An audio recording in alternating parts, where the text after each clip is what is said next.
everyone, yes, back to top 10s. I cannot wait to try top 10s again. They're my favourite videos to do, and I think they're your favourites as well. Or at least that's what the YouTube views seem to hint. But I've got a lot of ideas to get through. I've already got to do this one. I've got top 10 worker placements, top 10 games I love to fail at, I think is another one, I'm not sure. But then some of you have been on the comments giving me some really good ideas, ones that I've contemplated but never thought, what, should I do these? And, things like top 10 games with low, easy to learn but with high depth was a good one. Top 10 games that, with one exception to the rule. I think I've already done that before, but still a good suggestion. One that I really want to do as a bonus one, though, is top 10 annoying gamers as a tongue-in-cheek list. And that's not to name and shame. That's just simply a case of, oh yeah, these are the types of gamers or the types of personality traits that kind of irk me a little when I'm playing games. And I'm guilty of some of those as well. But, more on that another time. This time we're going to focus on top 10 games from 10 years ago. And yes, I do mean 10. As much as we're in 2019, I did want to get this list out a little bit earlier, but was a little bit, shall we say, preoccupied with the pre-Christmas period and all the stress that came with it. But, like I said, we've only just started 2019. So I'm looking back at 2008. This is not a year where I thought, games particularly exploded. Although there are some on my list that, like I say, I do love these games on my list. Well, most of them. But then there's a few that are like, oh yeah, these are in my collection, these are in my top 100. But yeah, 2008 wasn't exactly a year that I can sing home about, really. It was all right, but I'm not going to go mad over it. But, sometimes it's good to talk about a bit of the cult of the old and realise that not every single game that comes out is the bee's knees, the new hotness, and the must-play game or something. We should remember that some of these old classics are still, well, classics in one sense of the word, are still good games. So the criteria, pretty much, if BGG said it was from 2008, I went with it because I didn't want to have to go into the whole research thing of trying to say, oh yeah, was that game technically 2008? No, if it said it on BGG, I'm going with it. So if one of these didn't quite fall into that category, then just feel free to correct it. But, that's all I can really do. So without further ado, let's make a start. We're back with the top 10 list, baby.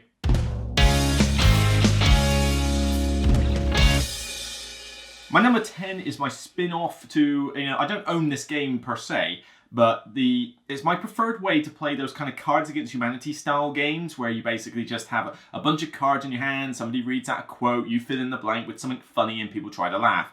I've got friends who still like to play Cards Against Humanity, and as much as I'm not a fan, I do it to be social, but I much prefer this one, and that's Say Anything. Say Anything was a kind of, it's similar to that. Somebody reads out something and you come up with a funny suggestion, they vote on which one is the funniest. A simple party game. This one has the advantage, though, where you have a dry erase board with a pen and you write down what you want to say. So you're not restricted by a hand of cards with some that you just think, well, no one's ever going to find that funny. No, this time there'll be simple questions like, I don't know, what would I most like to have on toast? And you could write down eggs, beans, chicken, grated cheese, freshly marinated squirrel, I don't know, and freshly marinated squirrel on toast. Somebody got to try that now.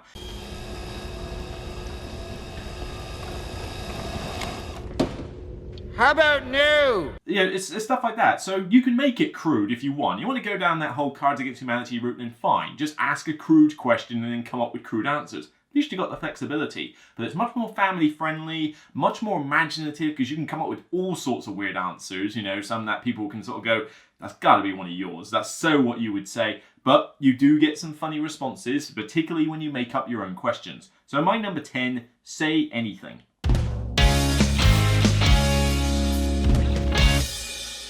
Number 9, I don't own as well. And like I say, just because I don't own these games doesn't mean that they're bad, okay? I can't own every single game in existence, but I can give props to a lot of these ones.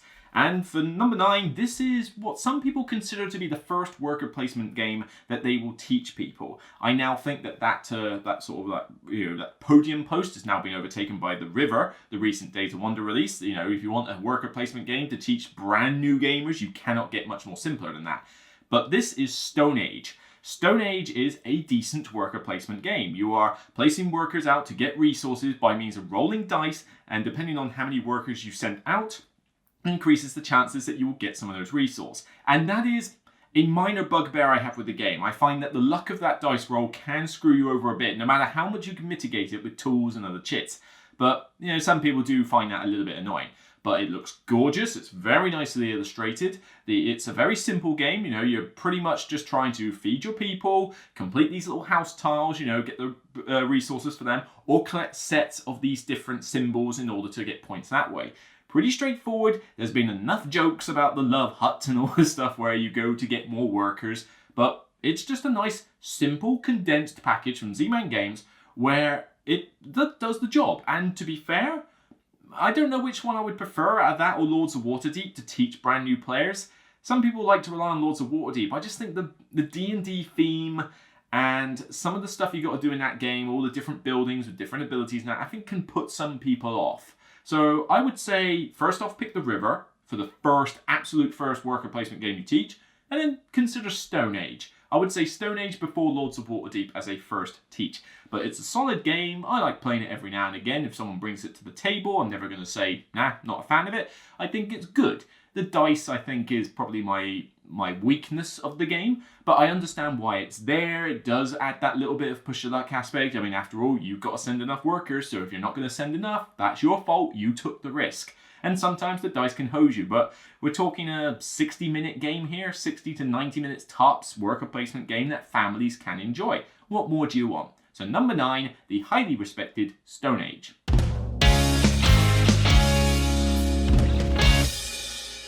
Finally, yes, I can actually show and tell a game. Yay! This one, although technically this is a spin-off, the original form of this game, which took the board gaming world by storm. I mean, this thing was a phenomenon when it came out.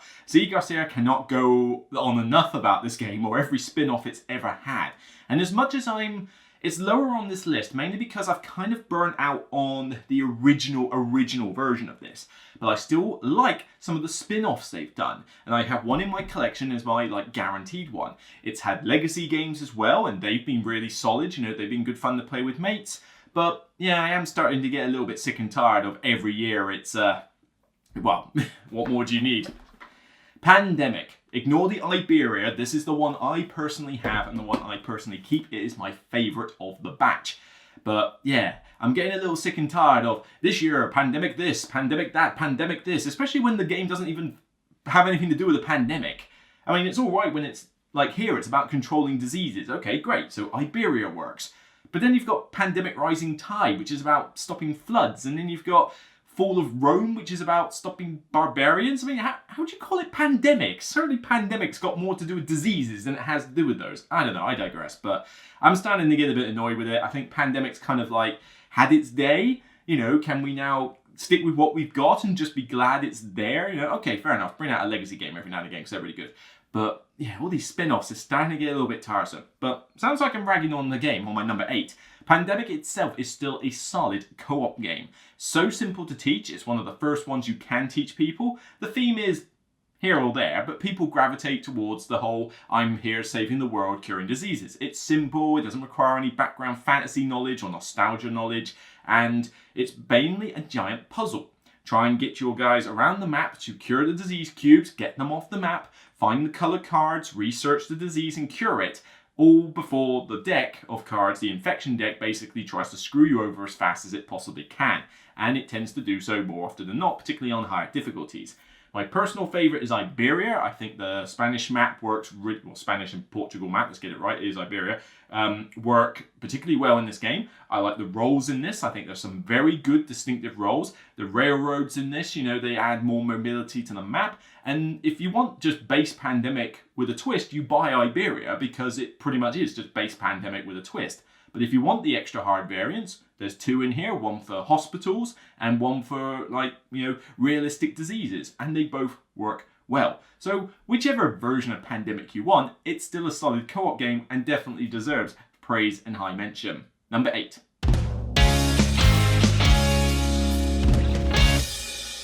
Now for my number 7, we're going to move right up onto the heavy Euro section here, and this is probably, is it my favourite heavy Euro from this year? I believe it is. Yes, it's my favourite heavy Euro from this year. However, it has gone down a bit for me. You know, it's fallen out of my top 100. And the main reason for that is not because I think the game is bad, but it requires a house rule. And if a game requires a house rule to fix the game, that irks me a bit. But I still really like Uwe Rosenberg's Le Havre. Le Havre is still a solid Euro game. You know, you're building up a city of different buildings, you're utilizing everything from butchers to bakers to tanners, and you're trying to effectively have the most money. But you're doing so mainly by building these giant ships that can freight out your goods, and just building buildings in general. They'll get you points. There's a lot of resource management in the game with how you select them off these boats each round, and it's economic as well. So you've got to manage your money, and also you feed your people, because that's kind of Uwe Rosenberg's shtick. I swear Uwe Rosenberg did he have some traumatic childhood? I don't know. Was there something like, his parents? We always complain that our parents used to force feed us broccoli, when we were kids. But did Rosenberg just get trapped in a cellar or something, or under the staircase, Harry Potter style, and just never fed? Because I swear there's some trauma going on that means he's got this thing about feeding your people in his games. But I digress. So the game itself is a solid Euro, and I really enjoy it. Problem here though, so it needs a house rule badly. And it needs a capped player count. If you play this with more than 3 players, don't. 3 players is the ultimate sweet spot for this, with a little bit of interaction and the right amount of turn sequence. Of course, it's brilliant as a 2-player and works okay solo. You play this with 4 or 5 players, oh god, do not do this. I think I did a video on this at one point where I think I was reviewing a top 10 list, and I explained that when you have 4 or 5 players, the boat thing where you select like a resource and that, where you take your turn, in 4 and 5 players, it's skewed to an extent that you might only get 1 turn around. That just sucks, and it just drags on too long. The house rule though, and I refuse to play Le Havre unless you put this house rule in, and I'm not the only one who does this, you must charge interest on every loan you have. The rules say that the loans that you get to get more money, you can have as many of those loans as you like, and you only pay 1 franc of interest any round.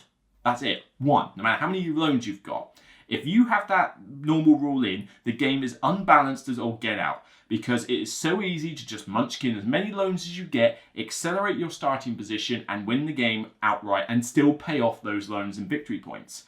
But as soon as you put in the house rule that you pay 1 interest per loan, you destroy that completely, and the game becomes balanced again. I mean, it's debt.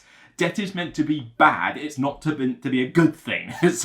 I don't get why that was not done in the first place. I mean, besides not being thematic at all, interest is done by the amounts of the loans, not by just a flat figure. It doesn't work like that. So those little quibbles aside, if you play with those, cap it at 3 players and put that house rule in, love Le Havre, it is still a solid heavy Euro game.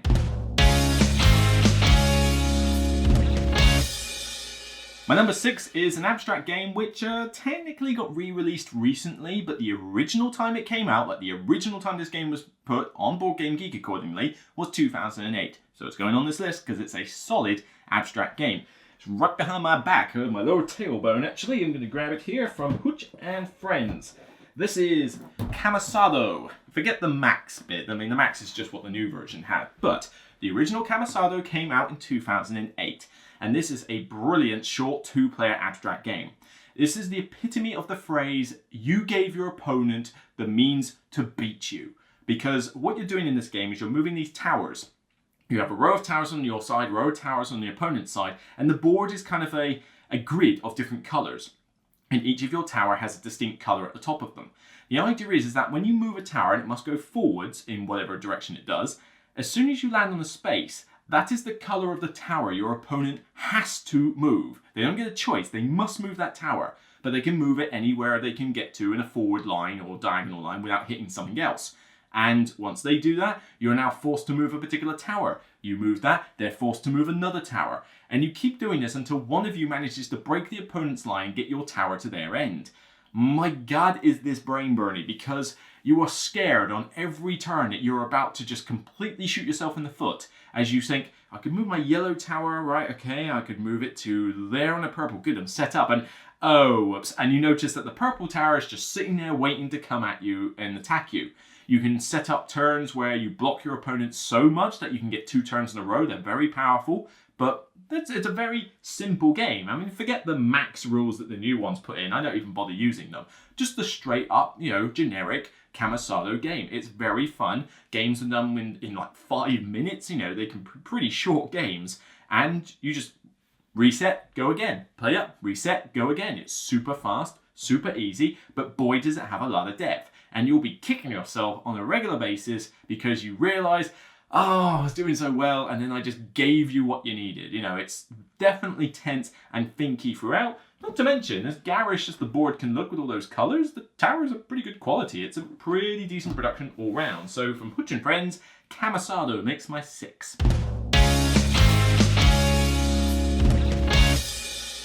My number 5 is another party game. The only party game? No, there's more party game to come. So, I think this year actually did bring out some particularly good party games, actually, now that I come to think of it. But this one, oh, everybody knows this game. If you've been playing games for any reasonable length of time, you've heard of this. And it's still going strong now. Expansion after expansion after expansion comes out with more cards for this. This is the one where you can go, these people have never heard of modern games. I need a party game that's different from like the old likes of Boulder Dash and Categories and all that lot. I need something new, fresh, that they haven't seen before, that families can get into. Look no further than Dixit. Dixit is solid, and this one's going to be a bit hard to pull out the wall actually, because this is a very tight fit. There we go. Ooh. Dixit, Odyssey, the original, whatever, it doesn't matter which edition you've got. I chose this one because it had a lot more players, but this one is just such a good design. You effectively had a hand of cards and they've all got this weird surreal artwork on them. All the expansions basically differentiate on the type of art it is, and there are some really nice ones out there, and these are gorgeous. But they're weird storybook artwork. Think like, Tim Burton gone mad. And with these cards, a clue giver gives a clue about a particular card. It can be a sentence, phrase, one word, whatever. I always prefer that you give a decent clue, not just a single word, because, I don't know, that's just boring. But what happens is that everybody else chooses a card in their hand to place down along with the clue givers, and they get shuffled up, laid out, and everyone has to guess which one the clue giver was on about. Of course, they're putting down a card that's hopefully so closely resembles their clue that other people will guess theirs for points. But it's not as simple as just, oh, I'll see who guessed it, and that's fine. No, the clue giver has to be careful because he doesn't get any points if they make it too obvious or too vague. If all the people get it, then they get the points, the clue giver doesn't. If no one gets the clue, they get all the points and the clue giver still doesn't. So you have to get some people to get it right, but not everybody. Ideal world, you want only one person to get it right, because it's just you two with the points, whereas everyone else doesn't. And my God, it's hard to think of some really decent imaginative clues at times, but you can come up with some really cool, moments of this where the artwork is laid out and everyone just looks at it and it's like, what are you on? Seriously? And this is my favorite thing to do in this game. I've done this with past ex-girlfriends and that, and no, this is not the reason why they're exes, okay? But with different groups and that, or people that sort of know each other, I love to put down a card and say, this reminds me of X person, or this is my first thought about X person. And you lay the card down, the person that you've just referred to at the table is like, what, okay. And they put down a card about themselves, but then everybody else is trying to think, what card can I put down about that person that I know? And they deliberately try to put something humorous down, and then you watch the horror and like on their face as all the cards get revealed as like, I want answers, people, excuse me? And I did this to my ex-girlfriend on one occasion. I did it to her family. I showed this game to them and I said, this was this is what I think of when I think of my girlfriend. And it was hilarious because she was freaking out with all these cards that came up. I mean, we had one that looked like an old witch with owls on her shoulder like everywhere. And we had another one that was just like this bell with a mouth that was like, like really loud, to say like loud mouth. And there was all these really weird combination of cards. And trust me, okay, mine was a sensible one. I was very friendly with mine. But everybody else in our family just went loose and it was hilarious. I love doing it in every game. And you get moments like that with Dixit. Simple, fun, beautiful. The artwork in some of these expansions has been great. I mean, I have got so many cards in this box. It is ridiculous. A rulebook, Odyssey board, all of that. Oh God, Hope there's not all going to fall out. Yeah, all of that. That is full to the brim with sleeved cards and a few bunnies and the boards. I cannot fit any more in this box. There's no like card cases. I have just mixed everything up. I haven't even tried to get the expansions together. It's just, here you go. Here's a ton of cards, mix them up. Thankfully, I think I'm kind of done. I don't think I need any more Dixit cards, and even if I did, I wouldn't be able to fit them in the box. But overall, this thing doesn't want to close. What's going on here? You know, overall, I think it's a solid family game, well worthy of my number 5.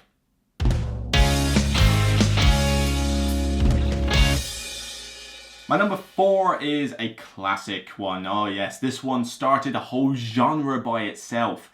The whole concept of deck building, where you have a deck of cards. It starts off as a rubbish little set of 5 or 10 cards, and you draw half the deck. You do something with it, buy more cards, build up your deck, trim the deck down a little bit maybe, and you just tailor it to trying to build a nice combo engine as you go along. I like these deck building games. I mean, case in point, I've got, you know, Marvel Legendary Vault above there, or, you know, Alien Legendary and stuff like that. I've got Valley of the Kings on the shelf there. I do like deck building games when they are deck building.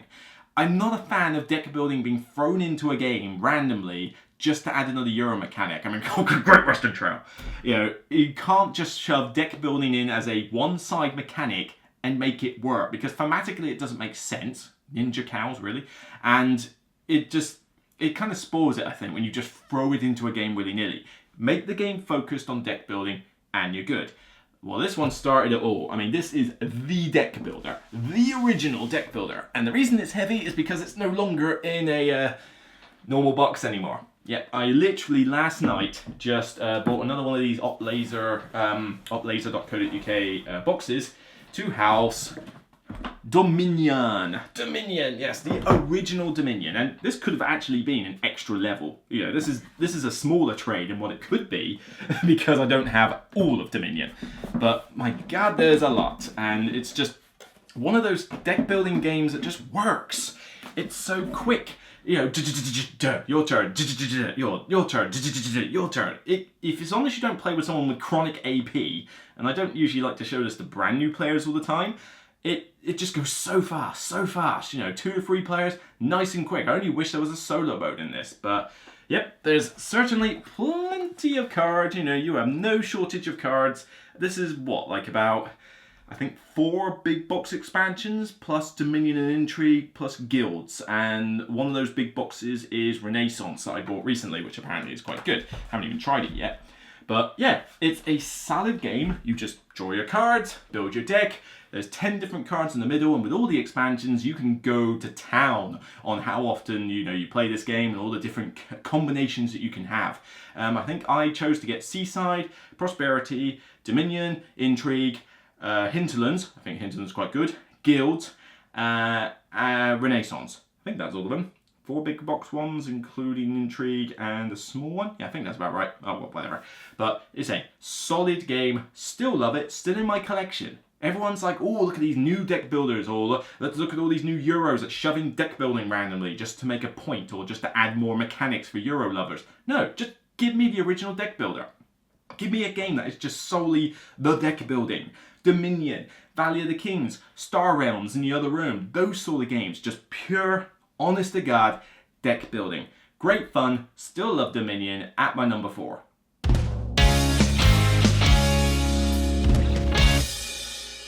My number 3, we're back to co-ops, and this is my favourite co-op from this year. Thematic, gorgeous looking, and bone-crushingly hard.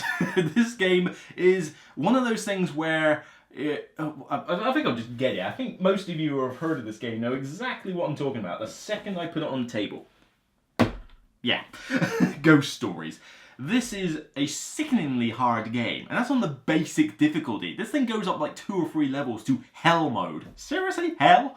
But it's a great 1 to 4 player co-op where you are these monks trying to battle these different ghosts. It's like a sort of almost like a 360 tower defense game in a sense. You're stopping the ghosts from coming in slowly towards the center 9 tiles and haunting them.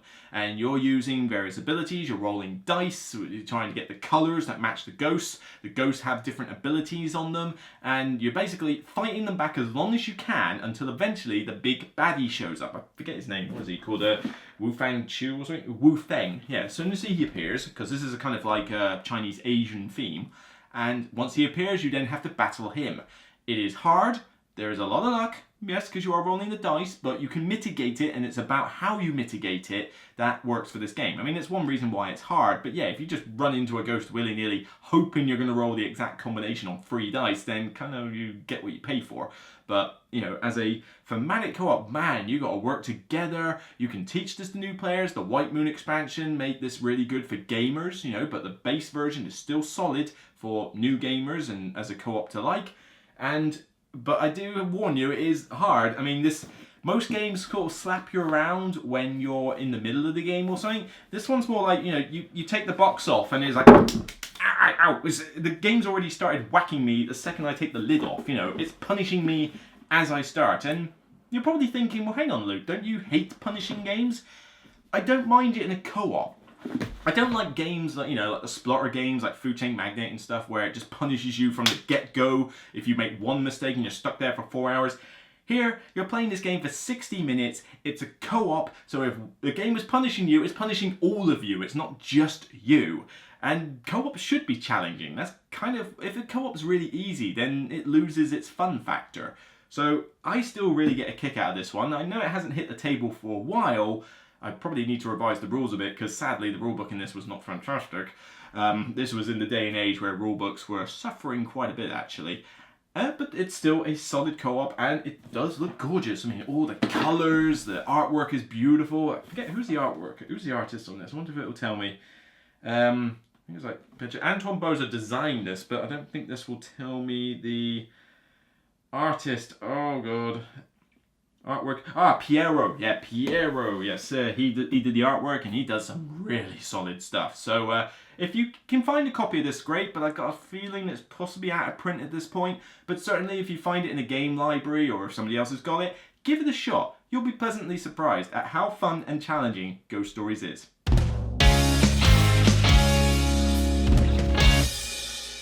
My number 2 requires me to go a bit more further down the shelf, but this is possibly, I think, my favourite racing game that exists. I believe it is. Don't quote me on that, but I'm fairly certain. And this one is it's a theme that hasn't been done, I think, other than this game, you know, and that's one thing it has going for it. But it's super simple, it's light, you can customise the track, it's just humorous in what the theme is, you know, husky dog sled racing. That's not been done before, and the way the mechanics work, it's just I can teach this to anybody and play it with up to 5 players and still have a blast. You already kind of know it if you've heard of this. Whoop, gotta get it. Sorry, gonna move. There we go. Snow Tales. Love this game. So dirt simple. Here's your track. Start on the beginning. You have 3 cards that you've got up to 3 cards that you play on your turn.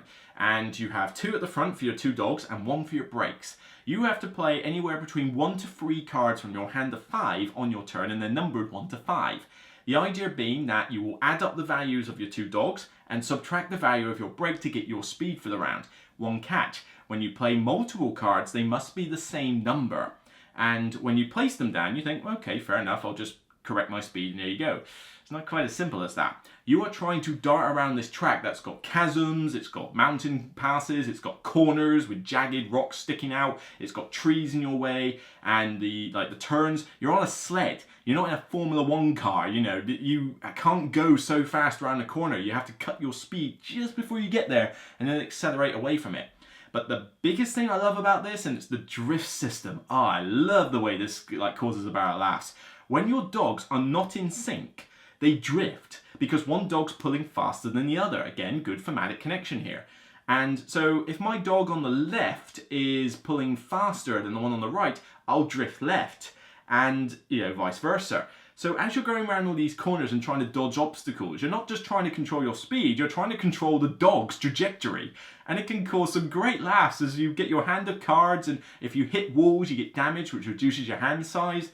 And it's just funny watching people struggle at times where it's like, I can't go, so like just careening around corners. It's not that chaotic, but, and you know, you can occasionally get the runaway leader where it's like, yeah, chances are he's so far in front he's going to win, but that doesn't happen that often. There's usually at least a couple of people vying for first place, and I've had some very tight finishes. But looks great on the table with the white sort of snow ice artwork. It's just good component quality, great theme, dirt simple. I mean, there are so few rules in this game, it's unreal. I swear there's more rules about how you build the track than there is how you actually take your turn. And it's just such a solid game. 60 minutes tops, 45 to 60 minutes from 2 to 5 players. Young people can play this. I think most people will get into this husky dog sled racing. I mean, I want to go husky dog sled racing. Well, not racing, but I want to go ride a husky dog sled. Somebody find me a way, get me to, I don't know, Iceland I don't think do it, but get me to Greenland, get me to the Arctic Circle, Norway or something. You know, get me to a place where these things happen. I want to go on a husky dog sled race right now. You know, that's how much I love the theme of this game.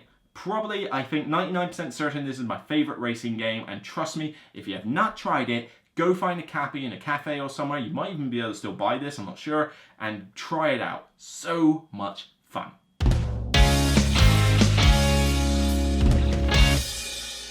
And my number one suggestion, some of you are probably going to call, not foul, but probably sacrilege on this one, because I still think this is a fantastic party game and definitely worth a mention. But some of you are probably thinking, what? Your number one of an entire year is a party game? How dare you? How dare you raise the pitchforks?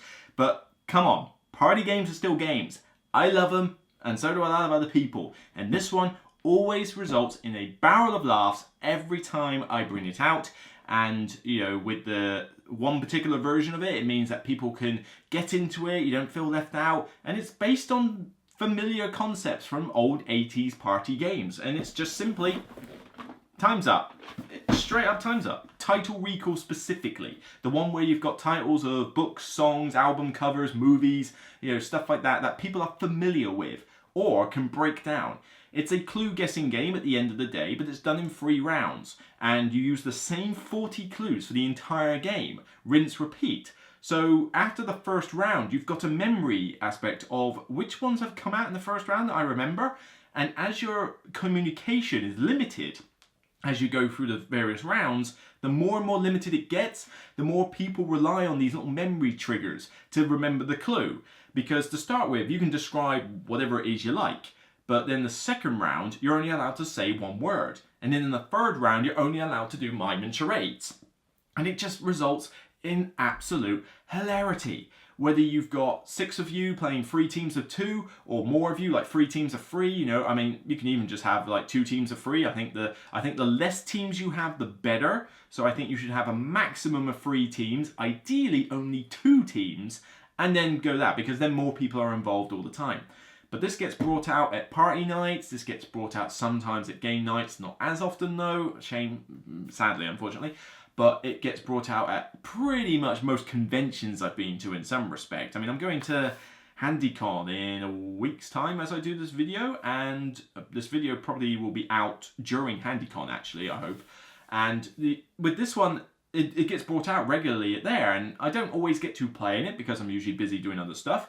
But whenever I get a chance, I do like to jump into Time's Up because it's just so much harmless party fun. Call back to the 80s style party games like Taboo and that, where you did similar things, but this one just takes it and gives it... It's weird. It feels like something that should have been out back then, but the twist on having the same 40 clues and the 3 rounds, and it just seems to bring a whole new context to it. And again, much prefer title recall. Don't get the people one, the original one, because if you don't know the person, you're screwed. You have no way of doing it properly. And actually, saying that, I think that's actually one reason I don't jump into the HandyCon Time Up games, because regularly he likes to do, the people who run it, they like to make up their own clues and stick to people. Not a fan of that, because if you don't know the person, what can you do? You can't break down the word Dave. It's not going to happen.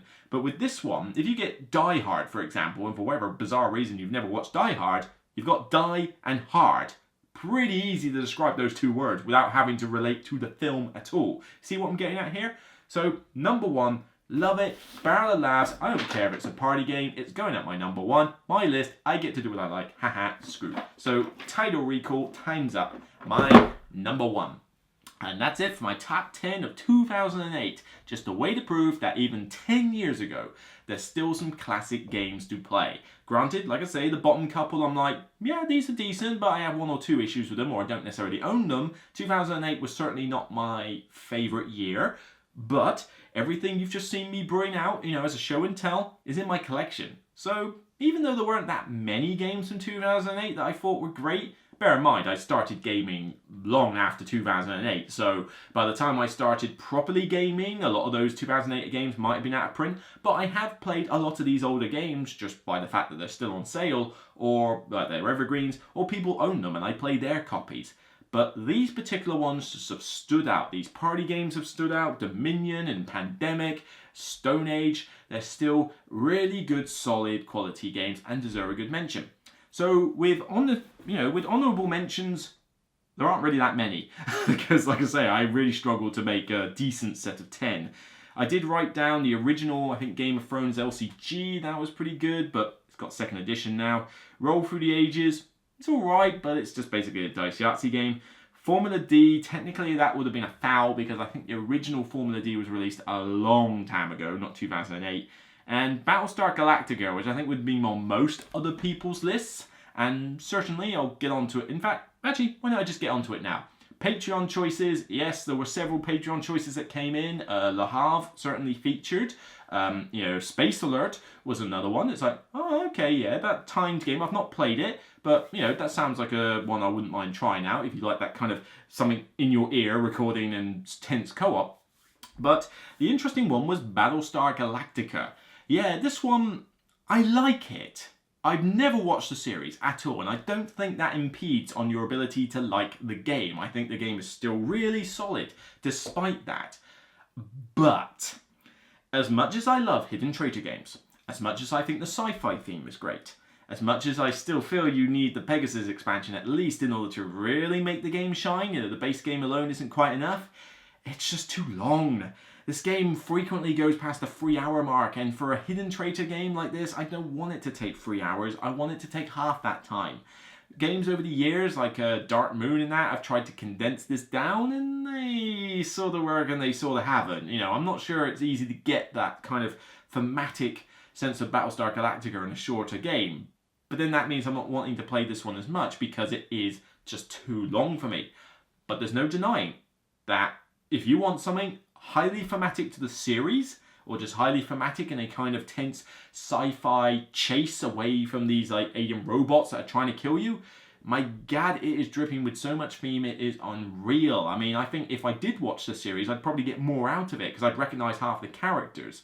The only reason I picked Gaius Boltar in my first game of it was because I heard, the Dice Tower go on about it, saying, I hate that guy, I hate that guy. So I just deliberately picked him, not realising exactly what he does in the series. It's like, oh, okay, oh well, I'm still friendly. Big halo. And I wasn't a Sidon. Nobody believed me, of course, but still. It's a solid game, but just too long. I just can't get over that length. The complexity of it, it takes a while to set up, and it can be broken in an instant. If somebody asks a question about their card, their Cylon thing, the Cylon sympathizer and all that lot, if somebody doesn't understand the game and plays wrong, or asks a rule question that spoils the hidden part, the whole thing can just collapse like a house of cards. And, like I say, fragile, but still solid theme, decent game, just not really going to make my 10. But it was no surprise to see this pop up on a few of the Patreon choices. So that's it. First top 10 of 2019 and Season 3, my top 10 of 2008. What have we got to look forward to soon? Well, I definitely am still doing top 10 worker placement games. Said I wasn't going to do too many of those, the ones where it's just a genre. but I think that there's so many worker placement games out there now, I think this kind of warrants a top 10, if only just to illustrate some games that maybe people haven't thought of. Other than that though, looking through, yes, I probably still got to do this one. Top 10 ugly games I still love, you know, because I talk a lot about aesthetics and beauty in games, and well, there are some games on my shelf and stuff like that where I think they look like a dog's dinner that's been regurgitated twice, but it's still a decent game, and you know, it's good to talk about 10 of those where, despite the beauty being bad, still like them. After that, who knows? I mentioned top 10 annoying gamers. That's definitely one I'll probably do afterwards, and then after that, who knows? There's so many ideas that are coming from people on the comments. Thank you for that again, but by all means, give me your suggestions and I'll see what I can do. I can only put out so many of these a month, but I'll try and get round to them as well. So, that's it for me for this episode of the Top 10 on the Broken Meeple. We're off to a flying start, I hope, with Season 3. Of course, give me some constructive feedback if you can about the audio, the picture, the lighting, that kind of thing. The first couple I did, the anthology and the introduction, were done from the camera mic. I was kind of screwed on that one, so some people mentioned that it was a little bit quiet. Sorry about that. This time I'm using the VideoMic Pro on top of the camera, so it's facing at me. It's a shotgun mic. I'm hoping this will result in some better audio, but we'll see, because I was kind of getting annoyed of having this boom stand up here with a microphone pointing down at me. I mean, it sounded a bit tinny. I was getting a little bit frustrated with it, and thankfully, with a shotgun mic on the camera, I don't have to have this giant boom stand next to me when I try to get out of the room. It certainly looks a bit more spacious now. But like I say, give me your feedback. What do you want to see? What things could be improved? Like I say, this channel is, fun for me, but it's on behalf of you guys. And as I say, thank you for everybody who has been giving me good feedback in the comments, who's been like, saying, thanks for coming back, keep up, giving me high motivation and spirits, because you guys are what helped me to continue on. And thank you for those who have subscribed to the Patreon campaign as well. Very much appreciate it. Maybe we can get up to that goal soon where, you guys get to pick a game for me to review. That would be interesting. I think we could go somewhere with that. So that's it. I've rambled on enough.